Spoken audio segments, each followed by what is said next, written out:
하나님께서는 이스라엘을 아끼셨습니다. 참 좋아하셨고 사랑하셨습니다.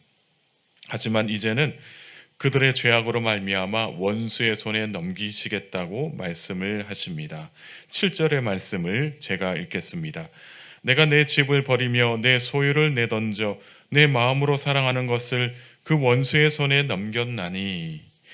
하나님께서는 이스라엘을 가리켜서 내 집, 내 소유, 내 마음으로 사랑하는 것이라고 말씀을 하셨습니다. 그 정도로 하나님께서는 이스라엘을 아끼셨고 마음을 다해 사랑하셨다라는 것을 알 수가 있습니다.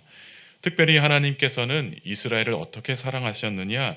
세상 민족들 가운데 구별하셔서 선택하셨습니다.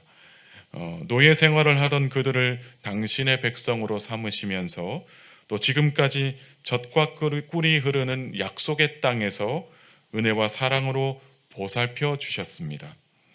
이토록 하나님께서는 이스라엘을 사랑하셨습니다.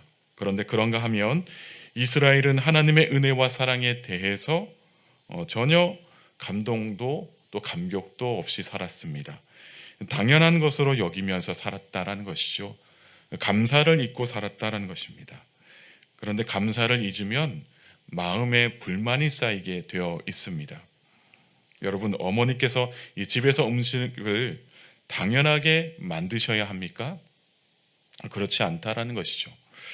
그런데 식구들이 어머니의 음식에 대해서 감사하는 마음으로 먹기보다는 당연한 것으로 여기고 자기 입맛에 안 맞으면 불평하는 것처럼 이스라엘은 하나님의 은혜에 대해서 지금 불평하고 있다라는 것이죠.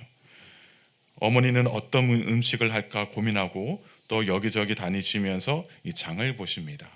그렇게 힘들게 음식 재료들을 사들고 오시면 그 음식으로 식구들 맛있게 먹이려고 음식을 만든다라는 것이죠. 아침을 먹고 나면 점심에 뭐 할까 고민하시고 또 점심을 먹고 나면 뒤돌아서 저녁에 뭐 할까 고민하시는 것이 바로 어머니이십니다. 이 식구들이 그 음식에 대해서 불평하면은 어머니의 마음이 얼마나 속상할까 우리는 알 수가 있는 것이죠. 이것을 한 예로 든 것이고 하나님은 정말 이스라엘을 아끼고 또 사랑하는 마음으로 그들의 삶에 들어가셔서 함께 하시고 그들에게 은혜와 사랑으로 보살펴 주셨다라는 것입니다. 그런데 이스라엘은 하나님께 어떻게 했나요? 하나님을 멀리하고 자기 삶에서 하나님을 몰아내고 있었다는 것이죠. 심지어 예루살렘 성전 안에 하나님께 예배를 드려야 하는 그 처소 안에 우상을 끌고 들어오면서 그들이 죄악을 저질렀다라는 것입니다. 정말 아끼고 사랑하셨지만 하나님께서는 특별히 내 집, 내 소유, 내 마음으로 사랑하는 것이라고 부르던 이스라엘에게 배신을 당한 것입니다. 그래서 이스라엘을 원수의 손에 넘기셔야겠다라는 것이죠. 계속해서 이스라엘의 잘못된 점들을 하나님께서 말씀하고 계십니다. 8절의 말씀입니다. 내 소유가 숲속의 사자같이 되어서 나를 향하여 그 소리를 내므로 내가 그를 미워하였음이로다. 이스라엘이 숲속의 사자같이 되었다라는 것입니다. 그래서 숲속의 사자같이 하나님을 향하여 소리를 지른다라는 것이죠. 마치 사자가 자신의 위엄을 드러내면서 이빨을 드러내고 소리를 지르는 것과 같다는 것입니다. 하나님에 대하여 적대감을 드러내고 스스로의 힘을 과시하면서 소리를 지르고 있습니다. 그러니까 피조물이 창조주에게 대드는 것입니다. 이토록 이스라엘은 교만하고 어리석었습니다. 마치 숲속의 사자같이 하나님을 향해서 소리를 지르는 것과 같았습니다. 또한 하나님께서는 이스라엘의 부정함을 문이 있는 매로 비유하셨습니다. 9절의 말씀도 제가 읽겠습니다. 내 소유가 내게 대하여는 문이 있는 매가 아니냐? 매들이 그것을 애워싸지 아니하느냐? 너희는 가서 들짐승들을 모아다가 그것을 삼키게 하라. 하나님께서는 지금 이스라엘을 문이 있는 매라고 비유하셨습니다. 성경에서 매나 독수리는 죽은 시체 주위를 맴도는 부정한 새로 취급했습니다. 따라서 정결해야 할 이스라엘이 자신의 죄로 말미암아 부정하게 되었다라는 것을 말씀하기 위해서 그들을 무늬 있는 매로 표현한 것입니다. 이어서 매들이 나오게 되는데 이 매들은 이방 나라들을 의미합니다. 다시 말하면 이방 나라들이 이스라엘을 애워싼다라는 것이죠. 그들이 이 이스라엘을 멸망시키는데 가담하게 될 것이다 라고 말씀을 하십니다. 그렇게 많은 나라들이 이스라엘이 멸망하는 데 참여하게 되었고 그래서 이스라엘이 황폐하게 될 것을 말씀하십니다. 10절의 말씀을 제가 읽겠습니다. 많은 목자가 내 포도원을 헐며 내 몫을 짓밟아서 내가 기뻐하는 땅을 황무지로 만들었도다. 여기서도 많은 목자는 이스라엘 주변에 있던 나라들을 가리킵니다. 이들이 하나님의 포도원, 즉 이스라엘을 헐어버린 것입니다. 황폐하게 만들었다, 황무지로 만들었다라고 말씀을 하고 계십니다. 이렇게 이웃 나라로 인해서 이스라엘이 황폐하게 되지만 정작 이스라엘은 자신들의 죄를 깨닫지 못한다라는 것입니다. 이스라엘은 자신들이 저지른 죄악에 대해서 회개할 생각조차 하지 않는다라고 말씀을 하십니다. 그래서 11절에 이렇게 말씀하시죠. 그들이 이를 황폐하게 하였으므로 그 황무지가 나를 향하여 슬퍼하는도다. 온 땅이 황폐함은 이를 마음에 두는 자가 없음이로다. 온 땅이 황폐하게 될 만큼 이스라엘이 회개하지 않고 있다라고 말씀을 하십니다. 이스라엘은 이방 나라로 인해 황폐하게 될 것입니다. 그런데 그 황폐하게 된 땅은 하나님을 향해서 슬퍼하고 있는데 이스라엘은 이것을 마음에 두고 회개하지 않고 있다는 것을 말씀하십니다. 왜 그럴까요? 왜냐하면 이스라엘의 마음이, 이스라엘 백성들의 마음이 완악해져 있기 때문입니다. 완악하게 되면 자신의 죄를 깨닫지 못하게 되는 것이죠. 하나님께 회개하지도 않게 됩니다. 특별히 애굽의 왕 바로가 그의 마음이 완악해져서 자신의 죄를 깨닫지 못하고 이스라엘을 풀어주지 못하는 것처럼 하나님께서 10가지 재앙을 내리시면서 정말 이스라엘을 풀어주라고 말씀하셨음에도 불구하고 애굽 왕 바로가 완악해져 있기 때문에 이스라엘을 놓아주지 않았던 것처럼 지금 현재 이스라엘도 그들의 마음이 완악해져 있다는 것이죠. 깨닫지 못하고 있다는 것입니다. 하나님을 두려워할 줄 모르고 하나님께서 무엇을 원하시는지 알지 못한 상황이다라고 말씀을 하십니다. 따라서 우리의 마음도 이렇게 완악해질 수 있다는 것이죠. 우리의 마음이 완악하게 되지 않기를 겸손한 마음을 유지할 수 있도록 하나님을 두려워하고 하나님을 경외할 줄 아는 그런 그리스도인이 되기를 늘 깨어서 기도해야 한다는 것입니다. 특별히 하나님의 진노는 우리가 생각하는 것 그 이상으로 무섭고 떨립니다. 이방 나라들과의 관계도 끊어지고 살고 있던 땅에서도 더 이상 양식을 얻을 수 없다라고 말씀하고 계십니다. 특별히 12절의 말씀을 보면 파괴하는 자들이 여호와의 칼과 같은 역할을 하면서 이 벗은 산 위라고 하는 것은 우상을 숭배하기 위해서 행음을 저질렀던, 행음했던 곳, 이 우상에게 숭배했던 그 자리를 이야기합니다.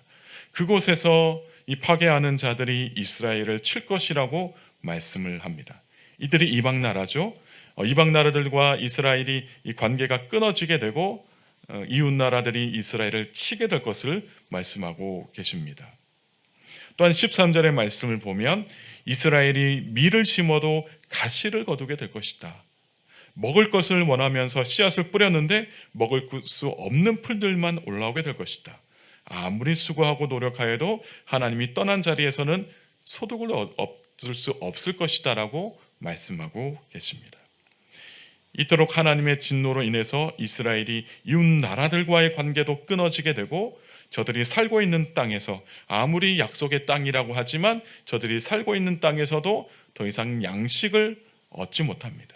왜요? 하나님의 은혜와 사랑이 그들 가운데 사라졌기 때문입니다. 하나님께서 저들을 떠났기 때문에 저들이 하나님의 은혜와 사랑 안에서 살지 못하게 되었다라는 것이죠. 또한 하나님께서는 이스라엘뿐만이 아니라 이스라엘을 친 모든 이방 나라에 대해서도 심판을 예고하십니다. 14절의 말씀을 함께 읽겠습니다. 내가 내 백성 이스라엘에게 기업으로 준 소유에 손을 대는 나의 모든 악한 이웃에 대하여 여호와께서 이와 같이 말씀하시니라. 보라, 내가 그들을 그 땅에서 뽑아버리겠고 유다 집을 그들 가운데서 뽑아내리라. 아멘. 하나님께서는 이스라엘을 징계하시기 위해서 이웃 나라들을 도구로 사용하셨습니다. 그런데 그들을 가리켜서 하나님께서 무엇이라고 말씀하셨냐면 내 백성 이스라엘에게 기업으로 준 소유에 손을 댄 악한 이웃 나라라 라고 말씀하십니다. 이 말씀을 통해서 우리가 알 수 있는 것은 이스라엘이 범죄하여 징계를 받게 되었지만 여전히 하나님께서는 이스라엘을 내 백성이라고 부르고 있다는 것입니다. 따라서 우리가 깨닫게 되는 것은 하나님은 이스라엘을 멸망시키기 위하여 이방 나라의 손에 넘기신 것이 아니라 다시금 이스라엘을 회복시키기 위해서 징계하신 것이다 라는 것을 알 수가 있습니다.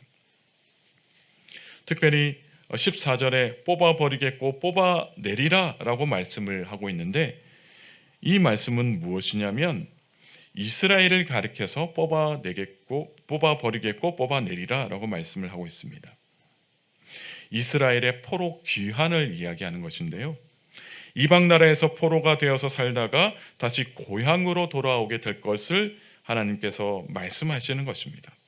그러니까 역사적으로 보면 이스라엘이 포로 생활을 하고 있다가 바사왕 고레스 칙령에 의해서 1차로 고향으로 돌아오게 되었고 또 아닥사스다 왕의 조소로 인해서 2차로 귀환하게 되는 것을 역사적으로 볼 수가 있습니다. 또한 느헤미야를 중심으로 해서 3차 귀환을 한 것을 보면 이미 하나님께서는 징계를 내리시기 전에 회복을 말씀하셨다라고 계획하셨다는 것을 우리가 알 수가 있습니다. 이처럼 하나님은 이스라엘을 징계하시는 분이시지만 징계의 목적은 멸망이 아니라 회복이라는 것을 우리가 알 수가 있습니다. 또한 15절의 말씀에 이렇게 기록되어 있습니다. 내가 그들을 뽑아낸 후에 내가 돌이켜 그들을 불쌍히 여겨서 각 사람을 그들의 기업으로 각 사람을 그 땅으로 다시 인도하리니. 하나님께서 포로가 된 이스라엘을 다시 고향 땅으로 돌아오게 하겠다라고 말씀하셨습니다. 그 이유는 하나님께서 이스라엘을 긍휼히 여기시기 때문입니다. 우리가 잘못을 하여도 회개하면 다시 하나님의 백성으로서의 그 신분이 회복될 수 있는 이유가 바로 이것입니다. 하나님께서 우리를 긍휼히 여기시기 때문에, 하나님께서 우리를 불쌍히 여기시기 때문에 우리가 회개하면은 다시 하나님의 백성이 될 수가 있는 것입니다. 그래서 고향 땅으로 다시 돌아온 이스라엘 백성들이 해야 할 일은 이것입니다. 16절과 17절의 말씀을 우리가 함께 읽겠습니다. 그들이 내 백성의 도를 부지런히 배우며 살아있는 여호와라는 내 이름으로 맹세하기를 자기들이 내 백성을 가르쳐 바알로 맹세하게 한 것 같이 하면 그들이 내 백성 가운데에 세움을 입으려니와 그들이 순종하지 아니하면 내가 반드시 그 나라를 뽑으리라 뽑아 멸하리라 여호와의 말씀이니라. 포로 생활을 청산하고 다시 고향으로 돌아온 이스라엘이 해야 할 일이 두 가지가 있습니다. 하나는 백성의 도를 배우는 것이고 또한 두 번째는 복음을 전파하는 삶을 살아야 한다는 것입니다. 백성의 도를 배운다라는 것은 하나님의 백성, 즉 천국 시민으로서의 삶을 배우라라는 것이죠. 우리가 천국 시민의 삶을 배우려면 무엇을 해야 할까요? 성경을 읽어야 합니다. 하나님의 말씀을 부지런히 묵상해야지만 그것을 알 수 있다는 것이죠. 다시 말해서 회복된 백성이 해야 할 일은 하나님의 도를 배우고 백성의 도를 배워야 한다는 것입니다. 말씀을 묵상하면서 말씀에 순종하는 삶을 살아야 한다는 것입니다. 또한 두 번째는 복음을 전파하라고 말씀하셨죠. 과거에는 이방 족속들이 이스라엘을 현혹시켜서 우상을 숭배하게 만들었습니다. 그러나 이제는 달라져야 한다는 것이죠. 회복된 백성의 삶은 이제는 이방 족속들에게 여호와 하나님을 전하는 것입니다. 세상을 창조하시고 정의와 공의로 다스리시면서 늘 함께 하시는 그 하나님을 전하는 삶을 살아야 한다라는 것입니다.